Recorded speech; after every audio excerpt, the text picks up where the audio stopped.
Listo, perfecto. Bueno, bienvenidos entonces a un nuevo miércoles de academia, esta actividad que nos congrega cada 8 días, hoy en compañía de de nuestros egresados, especialista en psiquiatría, y tenemos aquí de invitada también que nos va a ayudar con la presentación a Brigitte, que es nuestra coordinadora de egresados en la sede Sabaneta. Brigitte, muy buenas tardes para ti, bienvenida y muchas gracias por acompañarnos hoy en miércoles de academia. Profe, muchísimas gracias, muy amable. A todos muy buenas noches. Le estamos hablando, como bien dice el profesor Víctor, desde la Coordinación Nacional de Egresados. Esta fue una invitación que hicimos extensiva a todas las sedes y nos complace presentarles a uno de nuestros egresados de la sede Sabaneta, al doctor Andrés Camilo Díaz Ortiz. Él es nuestro médico egresado, especialista en psiquiatría de la Universidad de Antioquia, con amplia experiencia en el manejo de trastornos asociados al estrés, ansiedad, depresión y adicciones. Doctor Andrés Camilo, adelante. Hola a todos, ¿cómo están? Quiero saludar entonces pues, a Víctor, mi profesor, a Brigitte, a la comunidad académica sanmartiniana y a las personas que asisten externamente, incluyendo algunos pacientes que también se iban a conectar. Para mí es un placer poder compartir el conocimiento. Eh, Quería entonces proceder a, con la presentación. eh, para hoy les traje una charla, entonces espero que sea de todo su agrado y me cuentan si están viendo en este momento la presentación. Listo, ahí se ve perfecta. Bueno, y ya quedó completa el screen. Listo, ahora sí. Se ve completo el screen. Sí, señor. Bue- Bueno, cuando me invitaron a participar como de estas charlas, primero estaba muy expectante y muy contento porque es la primera vez que tengo un acercamiento a mi alma mater, a San Martín, desde que me gradué como médico general allí en el 2014, hace ya unos añitos, unos 10 añitos. Desde eso pues ha pasado varias cosas. He medicado sobre todo al estudio de la salud mental y asimismo de los trastornos mentales y cómo a partir de la medicina, la psicología y otras áreas de las humanidades poder apoyar a las personas en diferentes procesos. Pensé en un tema que fuera como interesante, un tema que también quisiera que no fuera tan pesado, ni siquiera tan pesado, porque finalmente lo que quiero es que se lleven algunas recomendaciones que suelo hacer a, a mis pacientes en la práctica clínica.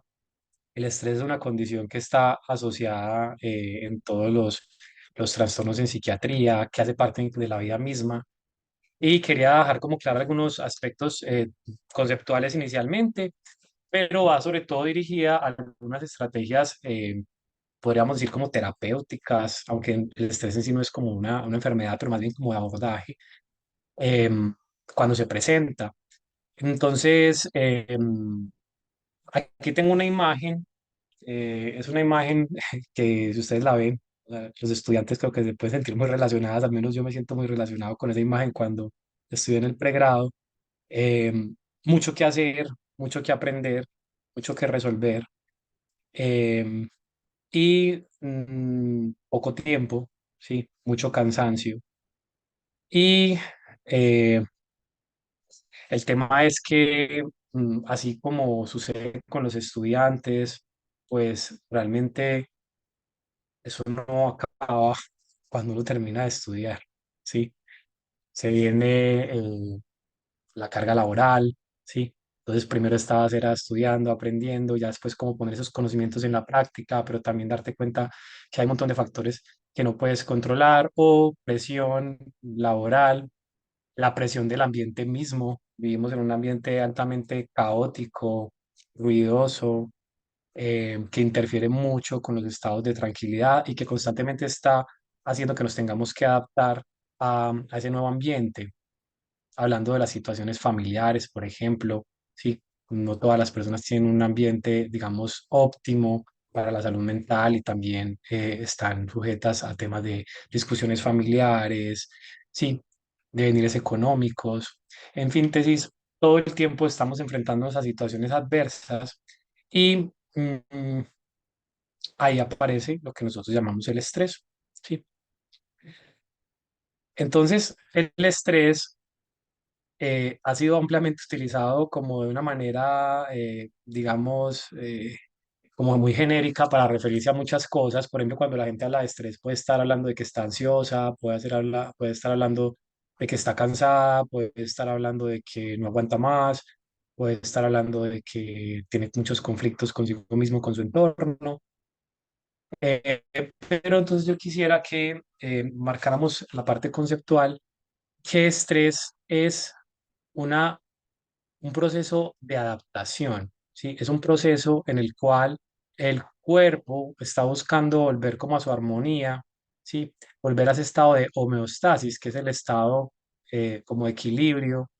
Y eso resulta, como dicen algunos autores, de respuestas fisiológicas, es decir, a nivel corporal somático y de comportamiento que hacen que eso se restablezca. Em, También hay otros autores que lo han definido como, por ejemplo, eh, cuando sucede una amenaza real o supuesta a la integridad, entonces hay un proceso en el que en el individuo genera unos cambios a nivel fisiológico y conductual, y eso se correlaciona, y entonces aquí mencionan ya los glucocorticoides, las catecolaminas se elevan, sí, ahí ya están un poquito más específicos en lo que pasa a nivel somático, pero yo me quería quedar con la definición de la OMS, sí, que básicamente es un conjunto de reacciones, sí, tanto físicas como psicológicas, que preparan al organismo para la acción. Entonces, para la acción y yo le pondría ahí para la solución o el afrontamiento a los conflictos y a la vida diaria. Eh, y en términos generales es un proceso como de alerta biológico que nos lleva al estado de supervivencia. Bueno, entonces de forma muy general es toda situación que implique una demanda psicológica o física para solucionar temas, conflictos, etcétera. Entonces el estrés no siempre tiene que ser percibido como algo negativo. De hecho, gracias al estrés es que podemos sobrevivir. ¿Sí? Y quiero que partamos como de eso. Sí. Entonces, hay como varios tipos de estrés, por decirlo de alguna manera. Podemos hablar de lo que llamamos eustrés, ¿sí? Que vendría siendo como un estado de estrés adaptativo en el cual la persona puede generar esos cambios físicos, fisiológicos, para sentirse más enérgica, enfocada, ¿sí?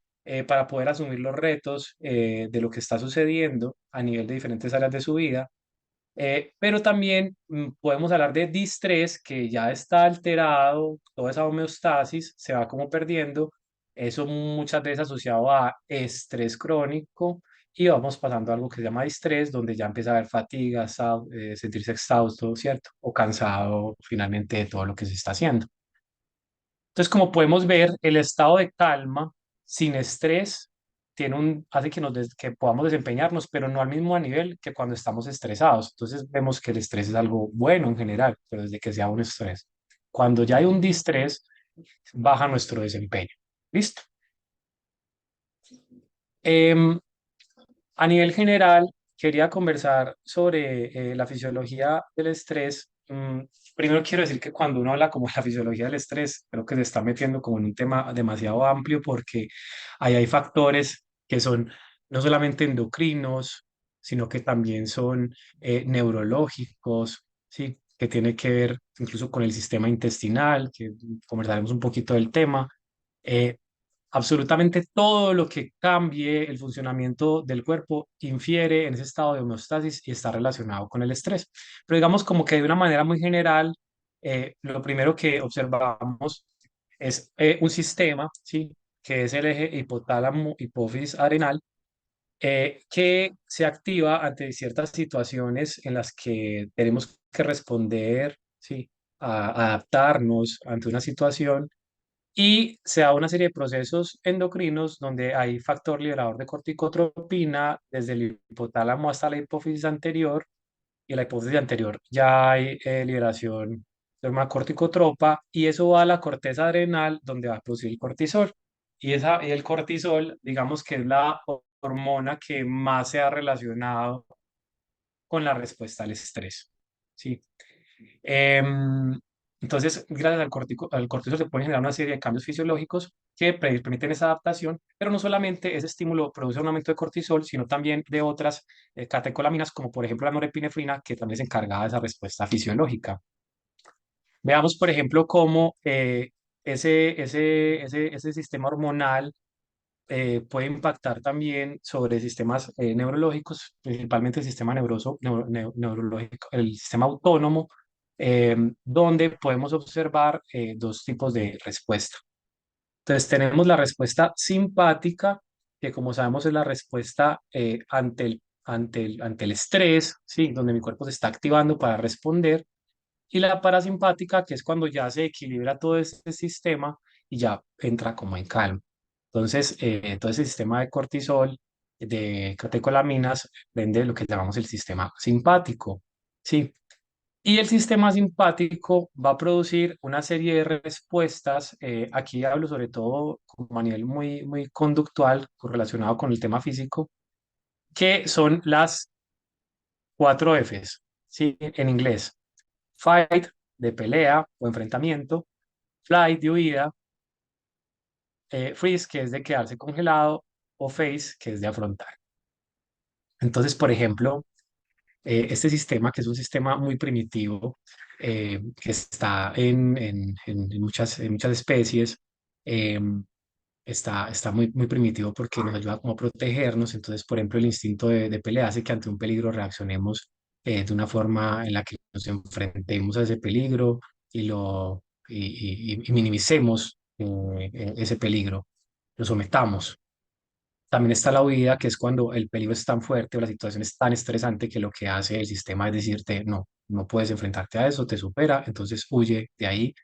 Y el congelamiento es un estado, digamos, muchísimo más primitivo, donde, por ejemplo, parar como toda la respuesta podría generar en cierta manera como que en etapas primitivas como que el predador pasara de uno, ¿cierto? Entonces era como hacerse como el martillo, por decirlo de alguna manera, en estados primitivos. Pero ese congelamiento sigue estando en algunas respuestas actuales frente al estrés, y eso lo podemos ver en las personas que, por ejemplo, se quedan como bloqueadas, ¿sí? Y no ni pelean ni huyen, sino que se quedan completamente paralizadas, y se presenta sobre todo en personas que tienen tendencia a la ansiedad. Pero yo diría que la respuesta debe ser como una respuesta equilibrada, que es face, que es afrontar. Entonces, finalmente, lo que debe hacer todo ese sistema no es ni ponernos en el estado de pelea, huida o congelamiento, sino de afrontamiento.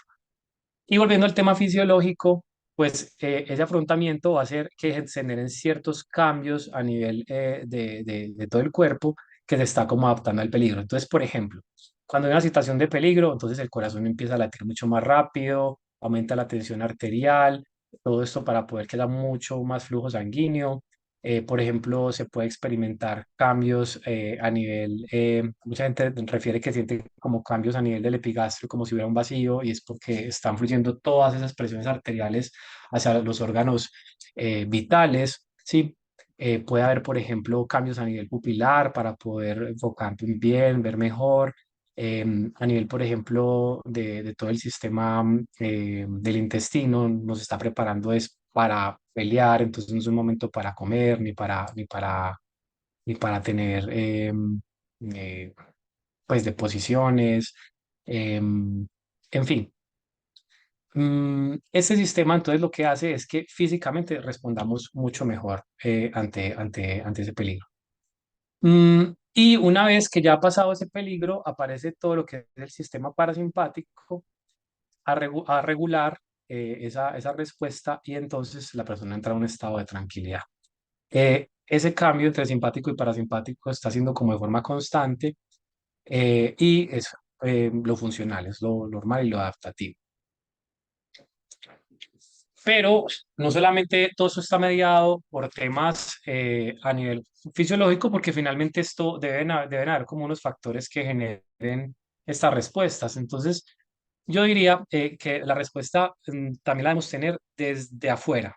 Entonces, tenemos todo un sistema que es el cerebro emocional o el sistema límbico, donde hay un estímulo inicialmente, un estímulo que es percibido como retante, como amenazante, como una situación a resolver, y eso es interpretado por vías aferentes, entonces sea pues, por los ojos, por el tacto, por el gusto, en fin, por todas las vías aferentes a nivel sensorial, y eso llega a eh, toda esta parte que es la corteza, donde se hace la integración de ese estímulo, y en la corteza cerebral lo que sucede es que ahí uno interpreta, esto es peligroso, esto es amenazante, esto es agradable, y entonces, una vez que se da esa interpretación ahí, pues entonces por vías, por esas redes neuronales se va a conectar con todo lo que es este cerebro emocional.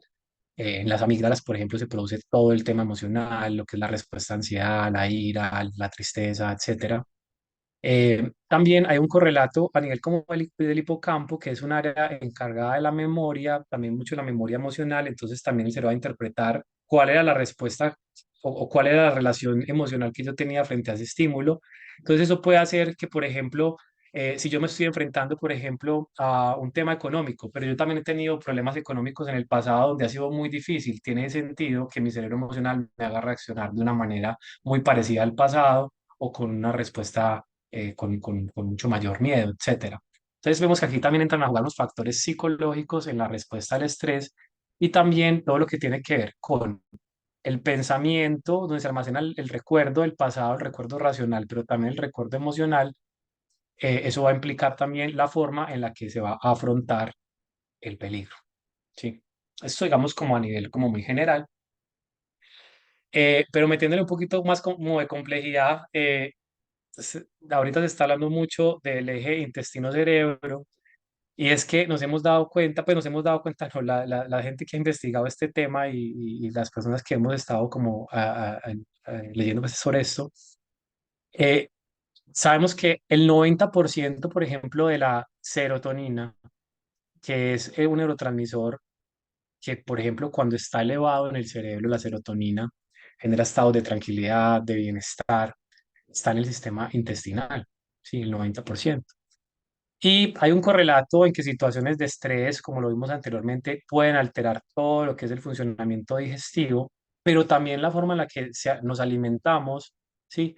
Que en cierta forma es cómo está ese microbioma, puede también afectar todo el funcionamiento de la respuesta al estrés a nivel neurológico por medio de temas endocrinos, neurológicos, incluso inmunes. Y esto, digamos que le da como un grado mucho mayor de complejidad. Y ahí podemos poner mucho más de sistemas relacionados con la respuesta al estrés, pero digamos como que de forma básica, esos son como los más implicados. Em, entonces, yo esta imagen la quiero poner para entender que, por ejemplo, acá lo que está experimentando el agua es una forma de estrés. O sea, hay un factor externo que llega, mueve, altera su homeostasis y de forma, digamos, natural, física, el agua puede volver a retomar su estado como natural o de equilibrio, ¿sí? Y eso es lo adecuado. Pero la pregunta es, ¿qué pasa cuando, por ejemplo, uno tiene un estado de estrés crónico y por más que el sistema del equilibrio quiera volver a la normalidad, pues no puede porque hay otros factores externos que están haciendo que ese equilibrio no se logre? Bueno, o internos también. Eso es lo que llamamos pues, el estrés crónico, ¿sí? Y realmente yo creo que este es el problema. El problema no es el estrés es bueno, es adaptativo en general. El problema es cuando el estrés se cronifica. Entonces, el estrés crónico va a producir una desregulación de ese eje hipotálamo hipófisis adrenal y todo ese microbioma y todo lo que vimos y todas las reacciones psicológicas y conductuales, pero entonces ya no va en función de que nos adaptemos y que resolvamos problemas, sino que ya al contrario va a generar un impacto negativo en la salud. Como lo veíamos en la diapositiva anterior, va a disminuir el desempeño, ¿sí? Pero ya aquí empieza a afectar también el funcionamiento de otros sistemas. Y entonces eso va a tener una necesidad de intervención. Por ejemplo, A nivel cardiovascular, entonces el exceso de cortisol, la hipertensión producida por el exceso del sistema simpático, las catecolaminas, etcétera, aumenta el riesgo de hipertensión, de enfermedad cerebrovascular, de obesidad.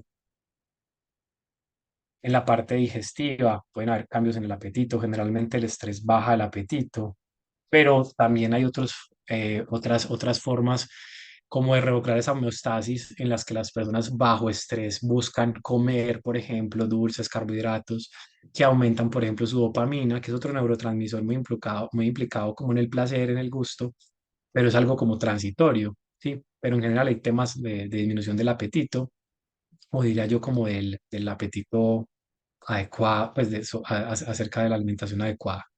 Puede haber inflamación intestinal, aumento de la acidez, gastritis, enfermedad acidopéptica, úlceras y cambios en el hábito intestinal, entonces intestinos irritables, constipación, diarrea, etcétera.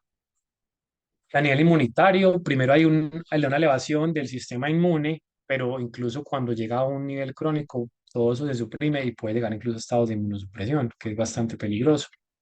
Y pues a nivel del sistema nervioso central, que es como lo que más me implica a mí, lo que más he estudiado, eh, por ejemplo, los estados elevados de cortisol, de estrés crónico, pueden generar cambios en la sinapsis, en las neuronas, en ciertas partes, en las dendritas, por ejemplo, en áreas de la memoria como el hipocampo, y hace que, por ejemplo, hayan problemas de memoria, altera la atención, por ejemplo porque, por ejemplo, cuando la persona está enfocada solamente como en el estrés y en el malestar, incluso logra perderse y estar atenta a otras cosas de la vida cotidiana.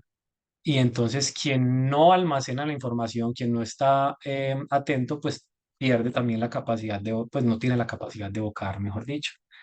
El estrés crónico también se ha asociado a estados de insomnio, pues claro, cuando nosotros estamos alertas porque tenemos que estar resolviendo, tenemos ese cortisol alto, pues el cuerpo no está en un estado en el que quiera descansar.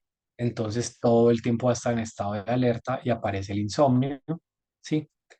También estos estados de elevación de cortisol y catecolaminas aumentan el funcionamiento, la expresión del cerebro emocional, puede aumentar la ansiedad y finalmente cuando ya el sistema está, digamos, como colapsado de alguna manera o tiene algo que se llama como la desesperanza aprendida, que es como que ya ha tratado de solucionar o solamente ve situaciones adversas, como que pierde incluso el interés en solucionarlas y puede entrar incluso en estados de depresión. Eso a nivel psicológico. Y obviamente todo esto bajo el correlato eh, psiconeuroinmunendocrino que les estaba planteando previamente. Entonces vemos que el tema del afrontamiento al estrés y sobre todo disminuir la posibilidad de estrés crónico es esencial para evitar un montón de enfermedades. Y esto me parece muy importante porque como médicos, pues estamos constantemente viendo como estas condiciones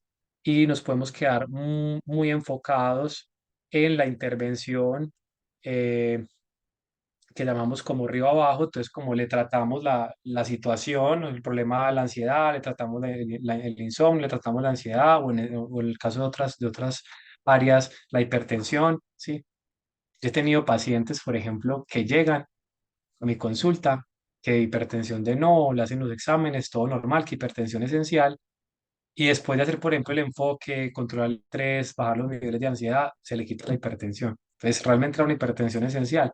Entonces, es como que también es que no perdamos el foco de que todo este tema de estrés está afectando un montón de sistemas que pueden dar también explicación a esa sintomatología. Y sobre todo cuando la sintomatología a veces es muy inespecífica, busquen mucho temas de estrés.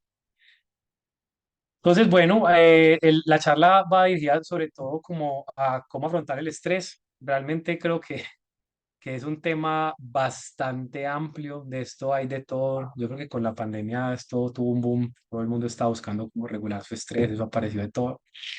Yo les voy a compartir como lo más básico y lo que suelo usar yo con mis pacientes de una forma muy general, porque quiero que pues, lo tengan ahí como en su base de datos para que también lo tengan en cuenta en sus vidas personales, en su estudio, pero también para los que están estudiando medicina. que son promotores de la salud, no se les olvide eso, puedan llevarlo también a la práctica con sus pacientes, ¿sí? Y finalmente, pues ya ver quién quiera darle como más profundidad, pueda meterse a investigar y a estudiar más este tema. Em, entonces, yo creo que una de las principales cosas que hay que tener en cuenta es el autoconocimiento, ¿sí? ¿Quién es uno? ¿Sí? ¿Cómo es mi personalidad? ¿Sí? Yo soy, por ejemplo, una persona tímida y las personas tímidas suelen afrontar y tener reacciones al estrés conductuales más tendencia a la evitación o al congelamiento. Sí, yo soy una persona más bien impulsiva que tiendo más como a pelear y entonces yo sé que me enojo fácil cuando me ponen una tarea nueva, cuando me cambian los planes, ¿sí? Em, yo soy una persona perfeccionista que es un estado un rasgo de personalidad que se ha asociado mucho a niveles de estrés, porque el perfeccionismo no existe, la perfección no existe, no existe, es un ideal, no es una realidad. Entonces, cuando uno está siguiendo un ideal, pues nunca lo va a alcanzar y entonces se genera un estrés crónico, ¿sí? Em, Yo soy una persona, por ejemplo, autocrítica, que aunque la gente me dice, no, lo estás haciendo bien, todo está en orden, igual me sigo dando palo y sigo pensando que no lo estoy haciendo bien, ¿sí? Entonces, tener en cuenta también uno quién es y cómo afronta las cosas, también le puede dar uno un panorama de identificar cuando uno se está sintiendo estresado, ¿sí? Uno y el entorno. Pero eso también se utiliza para usar como eso, como un recurso personal, ¿sí? Entonces, cada persona va a tener una estrategia de afrontamiento diferente de acuerdo también a los rasgos de su personalidad, y esto no va a aplicar como para todos igual, pero si usted sabe qué es, cómo le va bien manejando el estrés, si necesita más tiempo para resolver algo, o sea, al contrario, no puede hacer tantas tareas a la vez o solo una tarea a la vez, todo eso hay que tenerlo en cuenta a la hora de ir afrontando. Em, Identificar los estresores. Entonces, me siento estresado y muchas veces no sé por qué, ¿sí? O digo sé por qué de una forma muy general. Entonces, no, me siento estresado porque tengo mucho estudio, porque no he dormido, porque tengo problemas económicos, porque no estoy bien con mi novio o mi novia. Me siento estresado porque tengo un descontento conmigo, con la vida, etcétera, porque tengo una enfermedad. Entonces, identificar cuál es el problema. Cuando uno tiene claro cuál es el problema, pues puedes englobar soluciones. Pero si una persona está filtrada por la emoción, solamente va a estar en la reacción emocional y no le va a permitir alumbrar un poco el cerebro racional e identificar soluciones. Entonces es como hacer un filtro de cuáles son los problemas que está afrontando, cuáles son los recursos que tiene, ¿sí? Y un plan de acción para hacerlo, ¿sí? Filtrar la emoción, eso no es tan fácil. De hecho, la emoción, que es energía en movimiento, eso es muy automático, es una respuesta muy automática. Pero cuando las personas van aprendiendo y sobre todo en la terapia a identificar cuando una respuesta es más emocional que racional, logran también por medio de ciertas estrategias bajarle un poquito las rayitas a la respuesta emocional y conectar más con la razón y con el que voy a hacer. Y eso va a permitir gestionar soluciones a nivel personal con mis recursos y si no tengo los recursos, buscar redes de apoyo, ¿sí? Y también establecer límites. El tema de los límites es algo bastante relevante porque muchas veces no nos ponemos límites ni nosotros mismos, ni le ponemos límites a las personas. Eh, una de las preguntas que yo hago en la anamnesis cuando estoy haciendo la identificación, pregunto cuántas horas al día trabaja y me dice, no sé, de si 8 o 10 horas. Y yo, ok, y después de esas 10 horas ya te puedes desconectar, ya dejas libre el trabajo. No, continúa ahí con el chat, estoy pendiente. En realidad no hay un límite ahí. O sea, todo el tiempo tu cerebro está resolviendo. Entonces también identificar qué cosas se puede quitar, cómo puede mitigar el estrés, establecer límites con el entorno, con la familia, con el novio, la novia, con el profesor, con el empleador. Em, Levantar la mano y pedir ayuda es importante. Luego lo profundizamos. Em, Hay unas intervenciones que son intervenciones generales. Voy a hablar como de una forma muy general, porque en realidad esto es un ambiente, un ámbito que trabaja mucho mejor lo que son los nutricionistas, los nutriólogos, incluso los médicos funcionales, que es el tema de la alimentación. Entonces, por ejemplo, la alimentación debe ser balanceada, ¿sí? No restrictiva. En el estrés baja mucho el apetito, ¿sí? Pero aún así, cuando la persona está bajo estrés, aunque le dé hambre, dice, no, tengo que resolver esto primero y deja de comer. Entonces, no debe ser restrictiva, eso está alterando completamente la capacidad de respuesta también desde la parte metabólica y debe ser una alimentación consciente. Muchas personas son comiendo y son comiendo incluso ahí en el televisor, mientras están trabajando, mientras están leyendo y eso altera la parte neurobiológica de la saciedad y de cierta manera puede también disminuir la dopamina que puede generar un alimento cuando cuando se está disfrutando de forma plena. De forma muy general, los aliados en todo este tema del estrés debe estar suplementado todo lo que es el complejo B, la vitamina C, la vitamina E, el magnesio, omega 3 y muy buen aporte proteico. Y evitar los no tan aliados. Digo no tan aliados porque yo digo que no hay cosas malas. Hay consecuencias de ciertas cosas. Entonces, el azúcar es un aliado, por ejemplo, cuando hay estados de estrés agudo puede elevar los niveles de dopamina, de bienestar, placer, gusto, y en ese momento funcionó, ¿sí? Eh, a modo de chisme, cuando yo me presenté a la residencia, me fui con un montón de gomitas de Trululú porque me encantaba y eso me bajó el estrés en ese momento, pero no era que yo me iba a quedar comiendo gomitas todo el tiempo, toda la residencia. Entonces, como que en un momento puede ser un aliado. El azúcar está relacionado mucho con alteraciones neurológicas, con inflamación y no es, digamos, lo ideal. Las grasas saturadas, también evitarlas, sobre todo los alimentos muy copiosos. Y la cafeína, también lo digo, es relativo. Por ejemplo, en situaciones donde hay un distrés y ya hay una sensación más como de fatiga, un estado de malestar, la cafeína puede elevar un poquito otra vez esa respuesta, pero en estados de estrés donde está frenando el sistema simpático, esto puede empeorar muchísimo los estados, incluso llevar a estados de ansiedad y pánico o agresividad incluso. Una estrategia fundamental es la desconexión. Todo el tiempo estamos sometidos a situaciones de estrés. Entonces, recuerden que estrés es algo que implique afrontar algo, solucionar algo. Entonces, tengo pendiente un examen, tengo pendiente estudiar para esta otra materia, tengo pendiente un montón de cosas en la casa, tengo pendiente resolver cómo voy a pagar el semestre o cómo voy a pagar el semestre mío de mis hijos. Em, y entonces aparece el estado de conexión, que es un estrés adicional, el celular, ¿sí? Todo el tiempo hay alguien que está hablando, alguien que está opinando, ¿sí? O aún así, así no haya un chat, cuando estamos expuestos, por ejemplo, a las redes sociales, a estos reels, todo el tiempo eso está mandando información al cerebro y el cerebro está tratando de procesar un montón de otras cosas y le estamos sumando más cosas que resolver, que procesar, que aprender, entonces no produce como un descanso efectivo. Una de las principales recomendaciones que yo le doy a mis pacientes es la desconexión, ¿sí? Cuando salga de trabajar, experimente lo que es estar desconectado 1 o 2 horas, por ejemplo, del celular. El mundo no se va a morir por eso, ¿sí? Ustedes no van a echar del trabajo por eso, ¿sí? Pero el tema es que no, estamos acostumbrados y prácticamente se volvió como la norma. Yo quisiera hacerles esa invitación, ¿sí? Pruebe lo que es estar desconectado 1 o 2 horas. En la noche sí que más, ¿sí?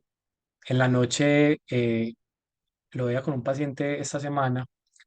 em, Esta persona dormía, decía que tenía problemas para dormir, pero en realidad lo que estaba pasando, yo pensaba que era por su ansiedad, pero en realidad lo que estaba pasando era que cuando salía de trabajar quedaba como disponible para la empresa.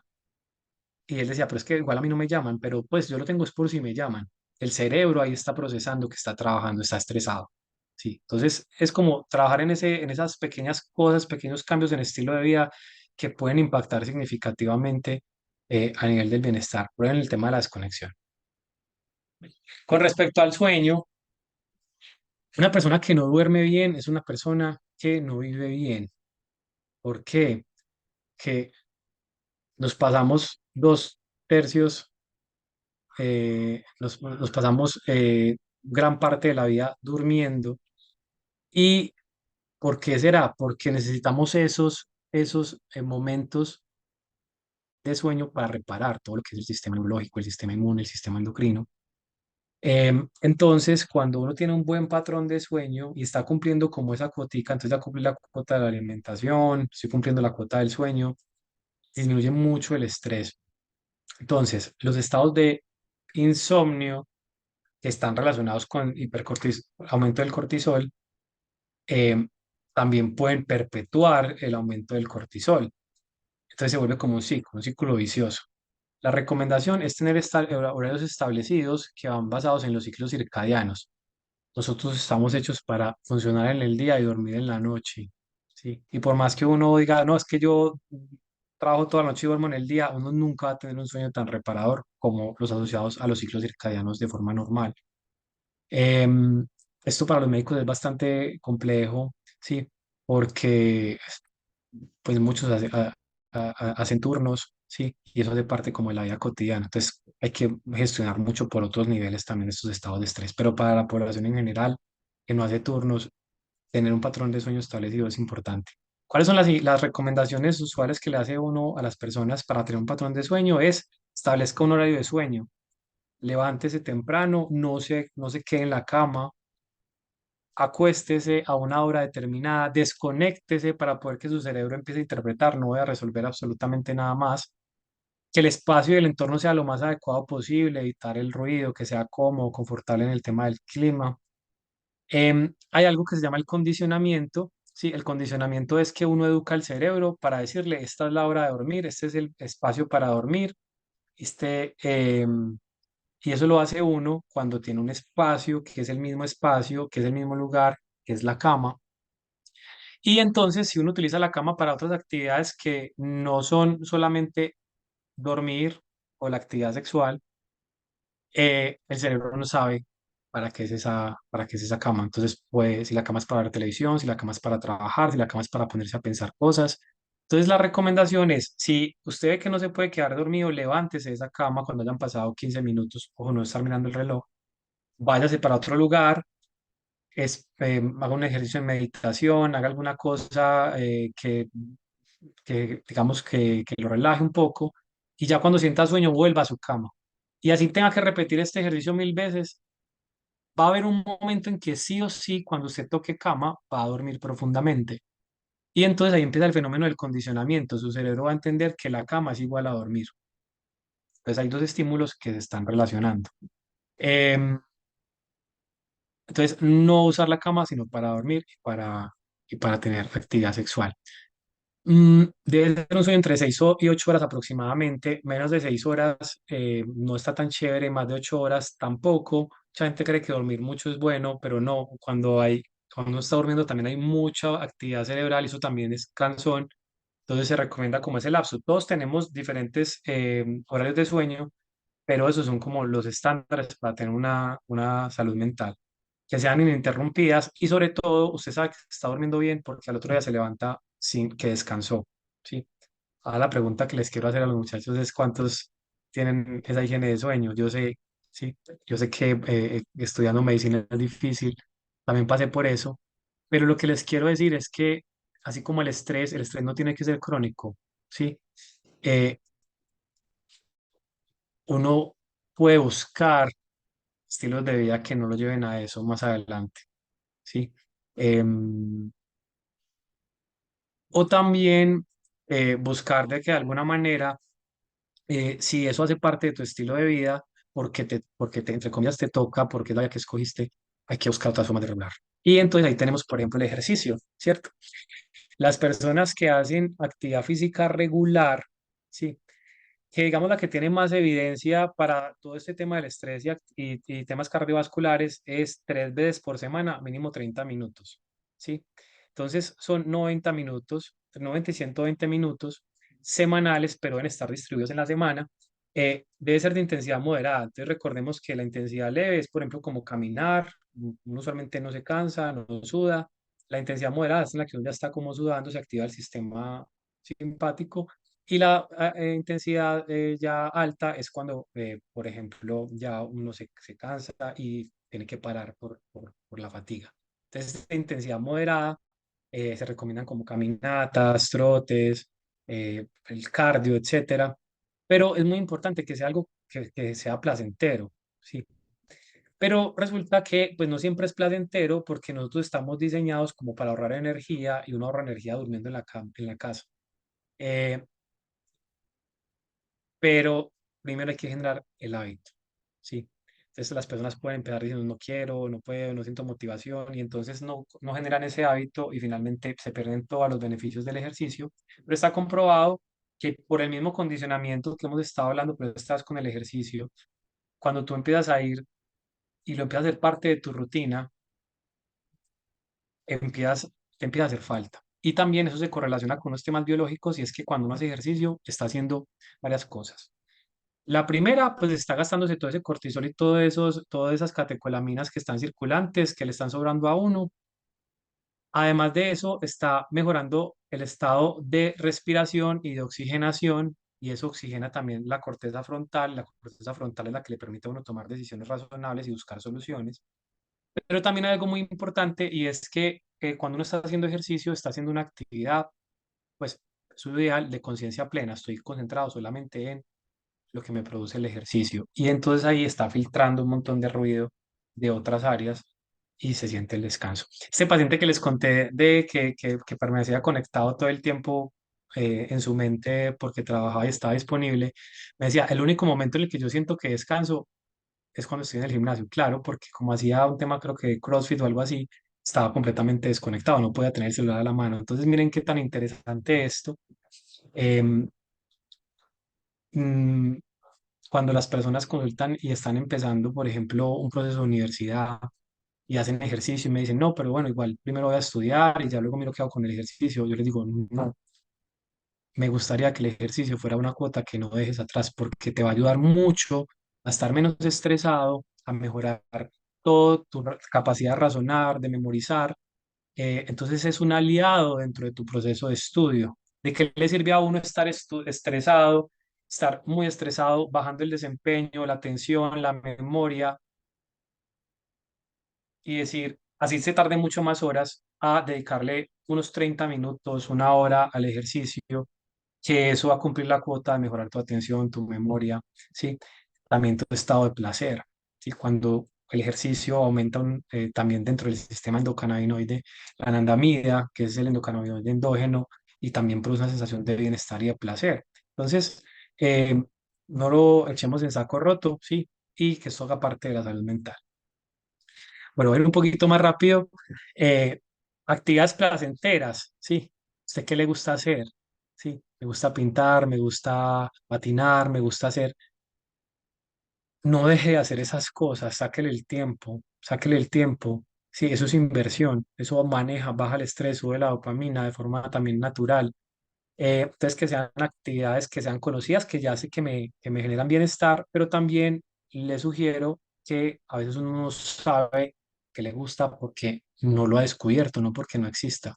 Entonces, apertura también a la novedad. La novedad aumenta mucho la dopamina y libera mucho el estrés. Entonces, aprender cosas nuevas, hacer actividades nuevas. Y aquí, pues, tengo una que pongo que es una vida con propósito. Vení, estás estresado. Ok, ¿por qué estás estresado? Porque estoy estudiando. ¿Para qué estás estudiando? No, porque quiero ser médico. ¿Por qué quieres ser médico? Porque, no sé, quiero trabajar, quiero ayudar a la gente, quiero tener plata. Bueno, pero ¿para qué quieres tener plata? No sé, para ir bueno, para tener un estatus. Ok, ¿y para qué? Entonces, los para qué también son muy importantes. ¿Para qué nos estamos estresando? ¿Para qué estoy viviendo? Esta es la vida que quiero, esta es la vida que estoy escogiendo, esta es la vida que me está dando felicidad. ¿Cuál es el propósito? Cuando uno le da un propósito a lo que está haciendo, aunque esté estresado, tiene un fin claro y eso va a hacer que disminuya como la percepción negativa de lo que está sucediendo. Entonces, por ejemplo, conectar con ese propósito. Yo estoy estudiando medicina, listo, ¿por qué? Y tenerlo como clarísimo y visualizarse en ese momento y entender que esto es una parte de tu vida, pero no va a ser absolutamente toda tu vida. Sí, tener claro por qué estoy haciendo eso y por qué me estoy estresando. Si usted no tiene claro y está gastando gasolina en una carrera que no es la suya o que no es lo que le apasiona, y esto aplica para medicina, para cualquier otra carrera, para cualquier otro trabajo, hay que pensar si realmente lo que te está estresando es que tu cuerpo te está diciendo, por acá no es el tema. Vivo o sobrevivo, ¿sí? La diferencia de vivir y sobrevivir, ¿sí? Sobrevivir, cosas básicas, rutina, monotonía. Vivir es autodescubrimiento, es bienestar, ¿sí? Es encontrar ese propósito. Y otra cosa que les quiero recomendar es algo que se llama la actitud estoica. Sí, la actitud estoica pues, viene de la filosofía del estoicismo, Marco Aurelio, Séneca, quienes planteaban que mm, nosotros sufrimos por las interpretaciones que hacemos de lo que nos está pasando y a veces son interpretaciones demasiado emocionales. Y cuando le ponemos esa carga emocional a las cosas, eh, pues a veces no es tan chévere. A veces es mejor ver todo como sin tanta emocionalidad. Y lo que ellos planteaban era como, haga lo que usted pueda hacer, como lo pueda hacer, entendiendo que hay muchas cosas que usted no puede controlar, que son ajenas a su voluntad, y suelte esa sensación de control. Y fluya. Usted es un granito de arena en un mar de arena, de un desierto de arena, y el problema es que nos creemos demasiado relevantes o demasiado trascendentales y creemos que todo lo que hacemos es demasiado trascendental. Entonces hay que bajarle también un poquito como de rayitas a eso. Y cuando uno empieza a soltar esa sensación de querer controlar, también suelta esa emocionalidad, simplemente empieza a ver el mundo en el día a día y a disfrutar las cosas desde el estado de tranquilidad. Les recomiendo mucho que se acerquen al tema del estoicismo porque ayuda mucho a tener un estado mucho más tranquilo de afrontamiento a la vida. Bueno, ya ponernos un poquito más específicos, la respiración abdominal consciente, para efectos del tiempo no lo voy a hacer completamente, solamente voy a explicarles que existen dos tipos de respiración, así como grandes, pues existen muchas, pero las que utilizo en la clínica es una, ser muy consciente que cuando uno está en un estado de estrés, hay cambios a nivel de la respiración se vuelve más superficial, se vuelve menos eficiente y eso hace que baje el oxígeno y asimismo baje la actividad del cerebro racional y aumente la actividad del cerebro emocional y genera estrés. Entonces, cuando usted se sienta estresado y ya sabe que varias personas ya saben cómo se sienten estresadas a nivel físico, a nivel psicológico, empiece a respirar profundo, sea consciente de cómo está respirando y inhale profundo y exhale profundo, unas 10 vecesitas. Y las veces que sea necesario, tan pronto sientas una señal de estrés, eso va a mejorar de alguna manera transitoria mientras busca soluciones, oxigenar el sistema del cerebro frontal, cerebro racional. Y ya cuando hay estados como críticos, como que ya se está en un estado de angustia, un ataque de pánico, se recomienda la respiración abdominal diafragmática, que va como por ciclos, en los cuales se hace una inspiración sostenida de 4 a 5 segundos, un estado, digamos, de retener la respiración 4 a 5 segundos mientras se permite ese estado de intercambio gaseoso y una exhalación muy lenta y sostenida de 4 segundos. Hay muchos videos de esto en internet. Les sugiero que lo busquen, lo apliquen en ustedes y también puedan enseñárselo a sus pacientes cuando estén en estos estados de ansiedad. Eso mejora muchísimo eh, como la tranquilidad, al menos de forma transitoria, y se puede usar de forma rutinaria. Yo incluso lo prescribo, hacer respiraciones 3 veces al día, por ejemplo, para hacerlo consciente o antes de acostarse. Hay una técnica de manejo del estrés cuando ya está tirando mucha ansiedad, que se llama el grounding, que es conectar con el aquí, el ahora, desde los sentidos. Entonces muchas veces estamos como demasiado acá en el pensamiento y todo lo que tenemos que resolver, que eso no nos permite como bajar esa carga de estrés. Entonces se recomienda como un aterrizaje como a tierra y es conectar con los sentidos. Entonces, pensar entre 5 4 3 2 1 cinco cosas que puedas ver en este momento. Entonces, su mente está colapsada, está estresada. Vas a fijarte en algo que puedas ver. Entonces, por ejemplo, en este momento tengo un vaso de agua alrededor mío. Entonces me fijo, veo cómo está el agua, qué tan lleno está el vaso, ¿sí? Lo miro, lo aprecio, ¿sí? Veo el teclado, observo cómo esos son sus características, la puerta, si está sucia, si no está sucia, en fin. Es ser consciente de otro estímulo a nivel visual.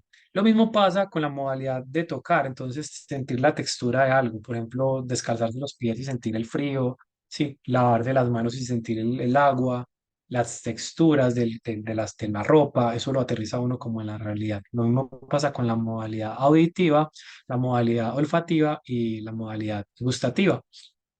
Uno cree que eso es algo como que para qué va a servir, pero ayuda mucho a aterrizar con el sentido de la realidad en estados de estrés agudo. Y eso también permite que mientras vas haciendo respiración, ¿cierto? Vas buscando como estrategias de solución. Pero les voy a compartir, esta sí quiero quedar un poquito más, que es la meditación de gratitud, que es la meditación tipo Gala, viene el acrónimo GALA, G de gratitud, A de aprendizaje, L de logro y A de alegría.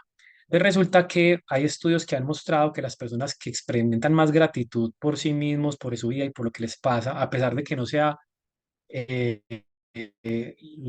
a pesar de la adversidad, son más felices, viven más tranquilas, en fin, se estresan menos. Entonces, la idea es empezar a entrenar también el sentido de la gratitud a nivel psicológico. Entonces, la recomendación es escoja un momento, yo solamente digo escoja la noche, antes de acostarse, va a ser un proceso en el que va a empezar a recordar todo lo que hiciste durante ese día. Entonces vas a empezar a recordar, listo, yo me levanté, yo hice esto, me bañé, comí esto, todo lo que más se acuerde. Y va a buscar algo que le haya generado gratitud de ese día, algo que quiera agradecer. Sí, uno puede agradecer por la salud, puede agradecer porque le fue bien en un examen, puede agradecer porque alguien le ayudó en algo. eh, pero también hay algo que se llama la gratitud paradójica y esto es muy interesante porque la gratitud paradójica es agradecer incluso por las cosas de las que asumimos que son negativas. Por ejemplo, eh, hoy tuve un día como difícil, no me fue muy bien en este examen, pero agradezco que no me fue bien porque eso me está mostrando que debo mejorar en algunos otros aspectos, ¿cierto? Eso suena como muy paradójico, ¿cierto? Uno se llena de rabia, se llena de ira, pero eso no le ayuda nada a la mente y al cerebro a resolver. Identifiquen qué está ganando usted, qué está ganando usted, incluso dentro de lo negativo, y eso produce un efecto psicológico brutal. O sea, porque su mente empieza a buscar, a afrontar desde lo positivo y a sentirse ganadora y a mejorar mucho el estado de bienestar. La otra A, que es que aprendió, todos los días aprendemos algo nuevo, ¿sí? Yo espero que ustedes hoy hayan aprendido una que otra cosita, con eso quedo contento, pero aprendizaje no solamente es lo teórico, sino también cosas sobre uno mismo. Hoy aprendí que, que yo resuelvo mejor las cosas así. Hoy aprendí que con tal persona me voy a relacionar de esta otra forma mejor.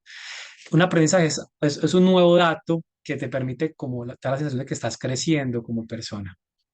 Eh, la L, que es un logro es algo que, por ejemplo, te planteaste, te prometiste que ibas a hacer, que aunque sabes que de pronto iba a ser difícil, lo estás haciendo. Entonces, por ejemplo, yo sé que el ejercicio no es lo mío, pero igual me fui, cumplí mi cuota de 30 minutos y lo hice, me lo reconozco. Sí, no tenía hambre, pero me alimenté a pesar de eso, me lo reconozco. Sí, en fin, todo lo que sea un logro, ustedes se lo van a reconocer, porque resulta que muchas veces no, el entorno no está reconociendo esos logros y uno mismo no lo reconoce, entonces psicológicamente se comporta como un castigo la falta de refuerzos del entorno, entonces también es reconocerse esos logros. Y la otra, que es alegría, es algo que te haya hecho sonreír, ¿sí? O algo que te haya generado una emoción positiva, ¿sí? Cómo estaba el clima, el sabor de la comida, el abrazo de alguien, la sonrisa de un niño en la calle. Entonces, esta meditación de gratitud es una de las que más prescribo en mi práctica de consulta y se sorprenderían que les ayuda demasiado. Uno, a dormir, porque cuando están en ese estado previo al sueño, en vez de estar pensando un montón de cosas negativas, están redirigiendo toda esa atención a cosas positivas, están activando las redes neuronales que tienen que ver con el pensamiento positivo.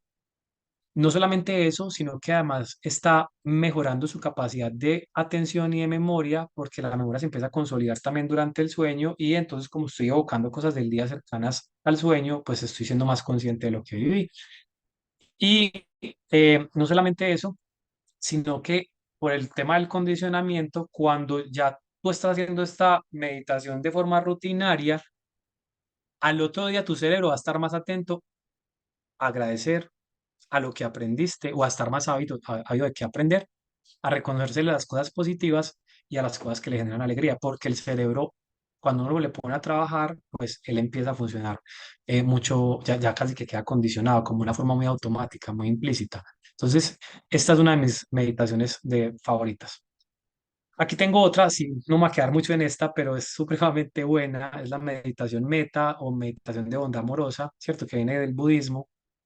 Básicamente lo que dice es, traiga la atención a pensamientos positivos, a deseos positivos, mantra, que es como repetir una palabra, una frase de afirmación positiva de forma reiterativa. Entonces traiga mantras como por ejemplo, ojalá puedas tener felicidad y estar libre de sufrimiento. Ojalá puedas experimentar alegría y comodidad. Repito, ojalá puedas tener felicidad y estar libre de sufrimiento. Entonces es traer ese mantra y depositarlo en ustedes mismos o en alguien. Y es un tema supremamente bonito cuando se hace de forma rutinaria. Se puede hacer, darle meta a nosotros mismos, a nuestros familiares, nuestros amigos, pero también, paradójicamente, las personas que, entre comillas, nos están haciendo daño. Sí, porque cuando tú te empiezas a relacionar de una forma positiva con la adversidad, empiezas a quitarle carga emocional y empiezas a simplemente asumir las cosas como son desde lo racional. Me encantaría poder hacer un ejercicio de ustedes con eso en este momento, pero sí les recomiendo que lo busquen en internet, en YouTube, por ejemplo, está, y lo practiquen, ¿sí? Y si les gusta, me escriban por ahí al correo cómo les pareció. Esto es muy, muy bacano. Bueno, y finalmente, pues para terminar, cuando uno se le está saliendo las cosas como de control, como lo habíamos visto antes, pues está el apoyo médico. El apoyo médico puede ser por un profesional en psiquiatría como yo, donde vamos a hacer un diagnóstico de la situación, vamos a ver si es estrés normal o si ya ese estrés nos está llevando a temas ansiosos, depresivos, porque ya cuando se entra en un estado de estos, en un trastorno de este espectro, pues de ahí no se sale tan fácil con estas técnicas que les estoy diciendo o con simplemente afrontar que ya se ha perdido mucho ese balance. Entonces puede funcionar, por ejemplo, el tema del acompañamiento, la consejería y también la farmacoterapia. Nosotros utilizamos, por ejemplo, ya cuando hay estados de ansiedad, depresión, inhibidores de la recaptación de serotonina, eh, que por ejemplo pueden ayudar a subir los niveles de serotonina y de niveles de tranquilidad, o también benzodiazepinas que estimulan todo ese sistema GABA, todo ese control inhibitorio, y lo que hace es generar unos estados de tranquilidad transitorios mientras se va haciendo como el abordaje. Ojo, no se automediquen, porque es que también hay que poner en contexto todo y que este tipo de situaciones tienen una causa mucho más grande y esto simplemente es un síntoma. Hay que hacer como todo un enfoque. Y cuando uno está metido en ese estrés, a veces no tiene tan claras las cosas y un acompañamiento de un profesional que tenga un pensamiento más racional frente a las cosas podría ser un poco más objetivo a la hora de de ayudarles a buscar soluciones. Y asimismo, las intervenciones psicológicas, pues está la terapia cognitivo-conductual, que se plantea, por ejemplo, identificar cuáles son sus pensamientos e interpretaciones frente a lo que está sucediendo para que les ponga un poquito de filtro racional y simplemente vea las cosas tal y como son, un poquito lo que nos plantean los estoicos. Hay también otros tipos de terapias como las entradas en soluciones, la aceptación y compromiso, las terapias en mindfulness, que son estrategias como parecidas a las que les mostré. Hay muchas, hay un montón. De hecho, tengo pues algunos recursos adicionales.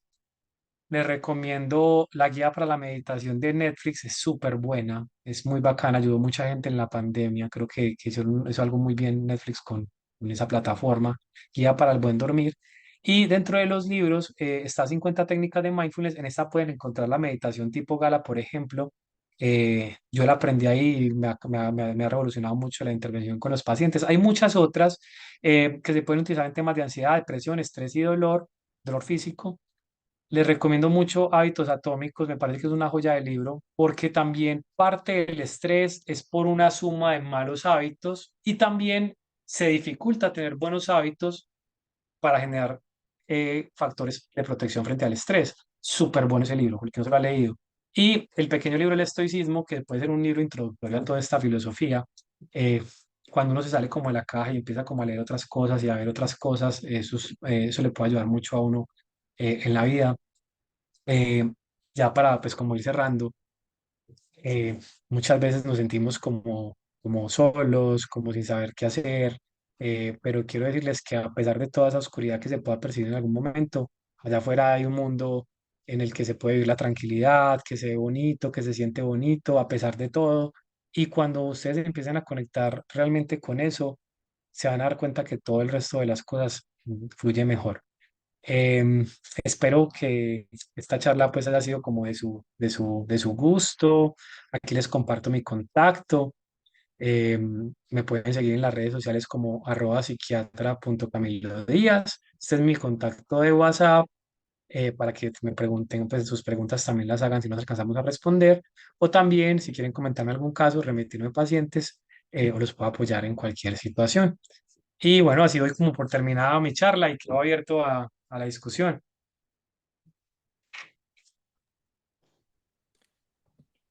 Listo, Cami, muchas gracias. Pues, hombre, yo quisiera empezar, pues obviamente lo primero es darte las gracias por haber aceptado la invitación y por traernos este tema. Yo te diría que es un tema chévere, pero realmente después de escuchar todo lo que nos contaste, se da uno cuenta no solamente de que puede estar sometido a factores de riesgo, y no solamente eso, yo hoy me di cuenta de que tengo alrededor muchas personas que tal vez estén en situaciones muy estresantes, ¿cierto? Por la carga laboral y por muchas otras situaciones, que tal vez las estrategias que están utilizando para afrontar esta problemática no son las mejores. Muy buenas las estrategias. Eh, yo no sé hasta qué punto sea fácil para una persona implementar todo esto. Obviamente depende de la voluntad de cada uno y de reconocer su problema también, porque pues muchas personas, y lo digo por experiencia, a veces uno tiene algunas pistas de que puede haber alguien que se está sobrecargando y que termina con situaciones que le generan mucho estrés, y se nota porque lo que vos nos contaste de cómo se manifiesta eso, pues lo ve uno en esas personas. Obviamente, pues no es lo mismo la visión de un psiquiatra, pero pues con estas explicaciones tan sencillas que nos has dado, pues queda uno preocupado. Y el hecho de que no lo reconozcan, pues es un mal punto de partida, porque pues en principio si yo reconozco que estoy bajo estas situaciones, pues puedo tomar alguna de las estrategias. Entonces, bueno, ya ahí dependerá pues como de la voluntad de cada uno, y obviamente pues nosotros o uno dentro del ambiente laboral, por ejemplo, cuando detecta ese tipo de cosas, uno trata de orientar, de por lo menos de prender algunas alarmas. Nosotros tenemos en la universidad una oficina de bienestar y estamos pues atentos como a todas estas situaciones. Ujú, Lo que decías al principio, y es que muchas personas confunden a veces el estrés o le llaman a cualquier cosa estrés, así como a la depresión, ¿cierto? Que a ujú, veces, ujú, incluso yo he escuchado que personas llaman depresión al aburrimiento ujú, o a algún tipo de sobrecarga o a momentos específicos durante el día, ya lo confunden con estrés. Pero bueno, eso ya tendrá de cada uno. Vamos a tener ujú. entonces, aquí te están dando gracias en el chat. Dice por aquí, tema bastante importante, de ayudar para conocer patrones de riesgo frente al estrés. Muchas gracias, gracias, gracias. Sí. Yo quería hacer Eh, un comentario como frente a lo que comentaste, Víctor. sí. Yo creo que es que hay como varias cosas que yo percibo. Una es la sociedad cómo ha evolucionado, o deberíamos decir involucionado, ¿sí? En la cual asumimos como normal, por ejemplo, estar sometido a X horas de trabajo, ¿sí? Yo ya triple X horas de trabajo, no dormir bien, alimentarse, o sea, todo el tiempo estamos como sometidos frente a muchas situaciones y eso lo normalizamos. Entonces, cuando uno normaliza eso, se le hace raro que a uno le vengan a decir que existe algo que se llama poner límites, que algo que se llama hacer ejercicio, que es algo que se llama comer bien, que eso pues está escrito desde Hipócrates, ya lo hablaba, que decía que uno desde que comiera bien, este va a estar bien. Eh, Como que le parece raro, ¿cierto? Y le parece raro decir como que hay algo que se llama meditación, que simplemente es decir y agradecer lo que tengo. Entonces, yo creo que es como también retomar como en el ser, ¿sí? Y en el ser lo planteaba es, venga, yo creo que nadie, muchas veces no tenemos ni idea de por qué estamos aquí, ni a qué venimos. Uno no ha respondido a la filosofía en años y no vamos a responder en esta charla, pero busque ese propósito y entienda cuál es su posición en su vida, en su mundo y hacia dónde se quiere dirigir. Yo creo que cuando uno tiene claro eso, pues van apareciendo las cosas. Y lo otro, con respecto a la no identificación, creo que primero es la no normalización, pero el cuerpo es tan bonito, Víctor, que finalmente nos saca la mano. O sea, él se funde. Y entonces así me parece muy interesante cuando me llegan con depresión o ansiedad, lejos de decir como que qué pesar, venir salgamos de la depresión y ansiedad y ya, es como, hey, qué tan interesante como tu mismo cuerpo te está haciendo parar, te está haciendo incapacitarte porque tú no tomaste esa decisión. Bueno, ¿qué vamos a hacer para que eso no vuelva a suceder? Y entonces esos estados críticos permiten estados también de reflexión. Estamos en constante aprendizaje, estamos en constante evolución como seres humanos y a veces estas situaciones, estos hitos de malestar emocional también es una oportunidad de replantearse cómo está haciendo uno las cosas y, y de buscar como soluciones. Y más que soluciones es como, hey, busques una vida, o sea, consecuente y congruente con una vida que quiera vivir y que valga la pena ser vivida. Yo lo resumiría como así. Listo. Muchas gracias, Camilo, por la aclaración. Vamos a darle paso en unos minuticos a ver si de pronto tiene alguien dentro del público alguna pregunta, algún comentario. Por aquí están escribiendo muchos mensajes. Tuvimos una muy buena asistencia. Profe Rafael, por favor, prenda su micrófono y haga la pregunta. Bueno, buenas noches a todos. Cami, qué bueno, hermano, verlo ya todo especialista, psiquiatra. No te acordés de mí, una corte más viejita, pero bueno, aquí en la Sí, San sí. Martín casi que no se conoce con todos, hermana. Ujú. Cami, no, lo que pasa es que pues yo soy médico que trabaja con el tema de seguridad y salud en el trabajo y vos decís cosas muy ciertas con el tema de la desconexión. Y lastimosamente ya las empresas dan como normal lo que estabas diciendo, de que venga, trabajo bajo presión, incluso uno mira las propuestas laborales en algunos cargos y ese contrato de confianza, que para mí es abuso y confianza, en que lo ligan al trabajador, venga, estamos a compensar con un factor prestacional, X cantidad de dinero, pero necesito que estés disponible. Cargos, por ejemplo, directivos, gerenciales, de coordinación. Entonces, Cami, una pregunta muy sencilla. El gobierno ha tenido muchas estrategias con el tema de afrontar el estrés y la salud mental en los trabajadores y ha diseñado como unas herramientas y dentro de esas herramientas hay una que se llama la batería de riesgo psicosocial, que es donde todas las empresas están obligadas a hacer como una especie de tamizaje con X cantidad de preguntas. Se preguntan aspectos intralaborales, extralaborales, individuales, sociodemográficos, y eso te da como un porcentaje. Vos desde el punto de vista práctico, porque pues obviamente vos evaluás muchos empleados y mucha gente independiente, ¿crees que esta batería podría ser un adecuado abordaje como para uno detectar realmente lo que pasa en la salud mental o se queda corta? No sé si de pronto la has escuchado. Gracias, Yo Cami. creo, sí, todas esas herramientas, esas materiales lo que permiten es como sintetizar, recoger la mayor cantidad de información, pero sobre todo cuantificar. Para el tema legal y el tema de trabajo es como importante el tema de la cuantificación.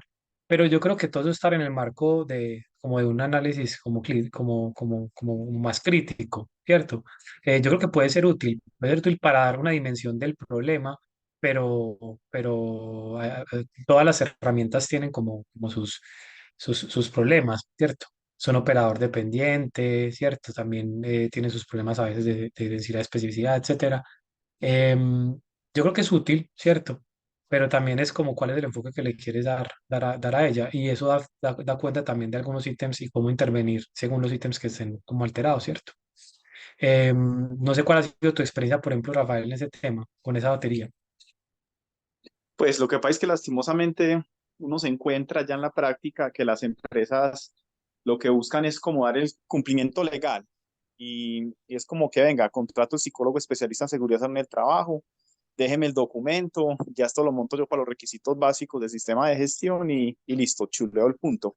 Sino que a veces yo como que trato de criticarla porque pues va a sonar un poquito crudo lo que voy a decir, a veces el gobierno se vuelve como ya demasiado paternalista y yo creo que la decisión de cómo vive la vida la tienes cada uno de nosotros. ¿En qué sentido? Por ejemplo, hay preguntas que te enfocan a vos, venga, usted cómo se desplaza a su trabajo, usted si está ya en una adecuada alimentación. La empresa sí tiene cierta responsabilidad, claro, y la necesidad a veces obliga a uno a tomar como ciertas decisiones frente a los empleos que están a nivel nacional, ¿cierto? Pero si vos ves que tu trabajo se está afectando, pues simplemente evalúe si realmente se sienten esas condiciones y simplemente hagas un lado, lo que vos decías, establezca límites. Y en este gremio médico sí que lastimosamente a veces nos movemos tan ávaros en buscar trabajos, nos encanta estar estresados y si uno no está bien, pues obviamente no va a ser una adecuada práctica. Entonces mi Ujú, experiencia es como que, pucha, pues a veces como que uno se queda corto, lo que vos decís sí toca como individualizar cada caso, ¿cierto? Eso es ujú. simplemente un tamizaje, Sí, pero, pero pues sí. no sé vos, por ejemplo, en tu porcentaje de consulta independiente, en tu clínica, ¿qué tantos empleados ves o ves más Ujú. beneficiarios? Y No, bueno, ¿y yo cómo has... sí. Digamos, en mi experiencia clínica ha sido sobre todo con el régimen, pues ha sido particular, sí. Y usualmente cuando hay estos temas como laborales, pues yo doy mi impresión, cómo ha sido el proceso, pero finalmente quien determina todo eso es medicina laboral o incluso el psiquiatra de la EPS.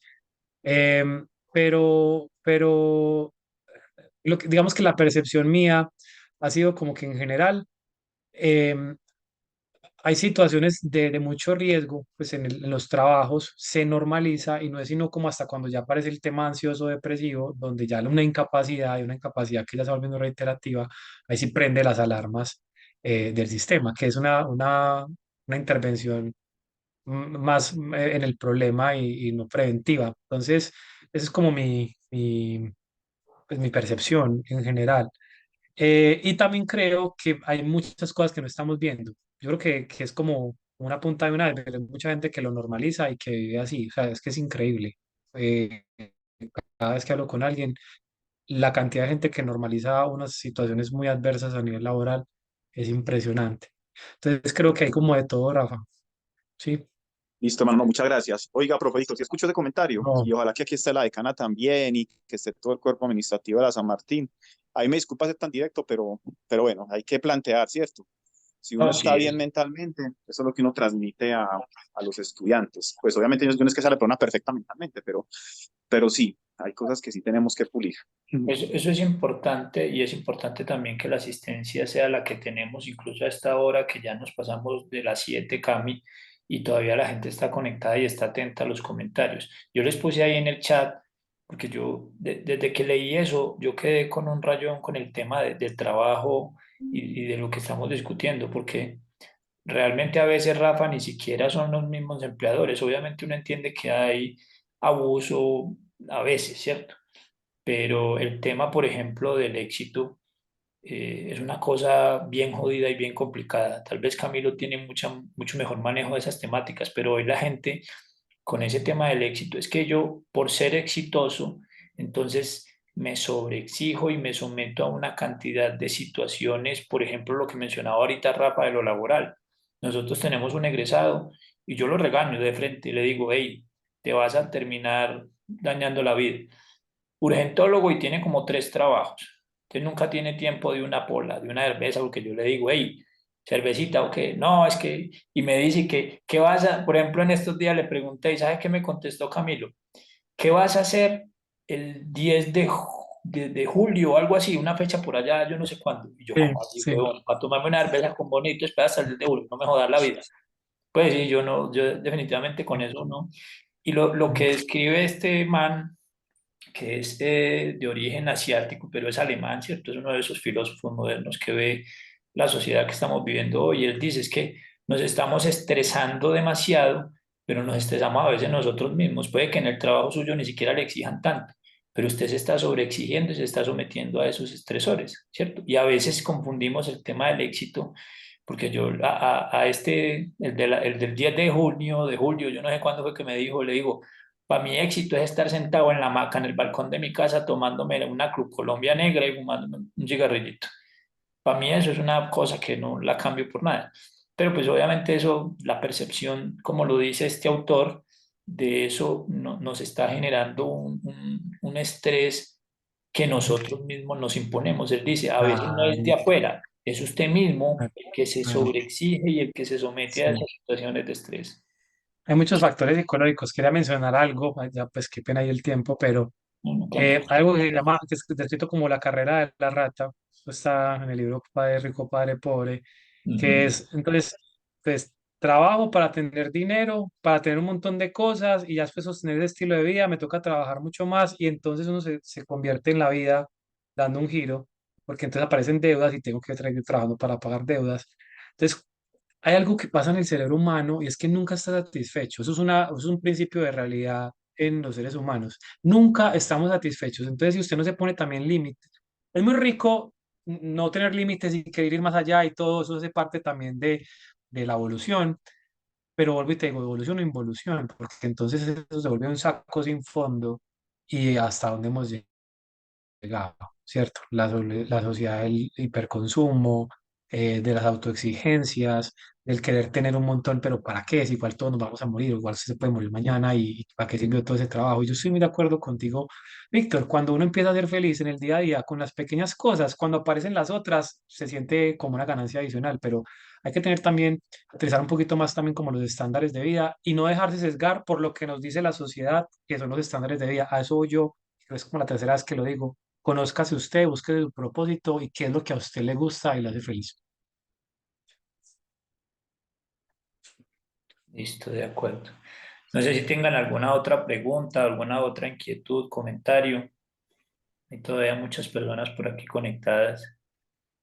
Han, Tan es- bueno, han qué escrito rico. mucho en el chat. Pero te dije, Cami, que había mucho interés por este tema y muchas personas me pedían el link incluso de otras ciudades. Por ahí hay unas personas conectadas de Manizales. Adivina la profesión, urgentólogos. Yo no sé si ya se salieron, Sí, pero por ahí me estaban escuchando. muchas gracias a los urgentólogos por su trabajo, pero también Sí, consiéntanse. sí, sí, eso es necesario. Listo, yo no veo por Bueno, aquí más preguntas, no hay mano levantada. listo. Camilo, entonces, Bueno, de nuevo agradecerte por el tiempo, por la disponibilidad para este espacio con tu universidad, porque es tu universidad, es tu alma mater. A nosotros nos alegra muchísimo cuando son egresados los que están con nosotros en este espacio. Y bueno, le voy a dar paso también a Brigitte, nuestra coordinadora de egresados, para que vamos despidiendo ya la actividad, que estamos abusando del tiempo de todos. ujú. Muchas gracias, profe Víctor. Bueno, de antemano agradecerle al doctor Camilo por su tiempo, por su disposición, por ese excelente tema. A todos nos encantó. Qué bueno que más adelante pudiéramos tener una segunda parte de esta charla, que seguramente va a ser muy interesante. Adicional a eso, invitar a todos los egresados que se acerquen a la coordinación de egresados y puedan conocer todos los beneficios que la institución les está ofreciendo, les está brindando, que no se desconecten de su alma mater, que nos vengan a visitar. Para nosotros es un placer realmente tenerlos en nuestras instalaciones y poder contar con todo ese conocimiento que ustedes han venido desarrollando a través de su experiencia. A todos, muchísimas gracias por su asistencia y nuevamente, doctor Camilo, muchísimas gracias a usted. Muchas gracias a todos. Gracias a todos. Muchas Víctor, gracias. Feliz gracias. noche. Chao. Hasta luego Hasta a luego. todos. Que descansen. Buen descanso, buena siesta. Hay que dormir bien.